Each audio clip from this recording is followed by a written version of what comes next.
Thursday broke ground on its venue for World Expo 2025 to be held in Osaka of the country's Kansai region. Covering about 155 hectares, the expo site is built in Umeshima, an artificial island located in the Osaka Bay area.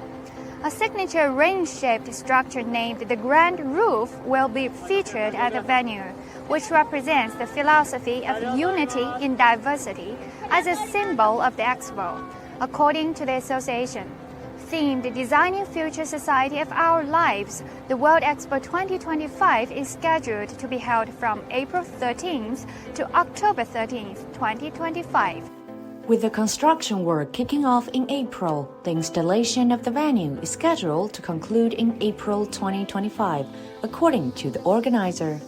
Some 153 countries and regions, as well as 8 international organizations, had confirmed to take part in the expo as of March.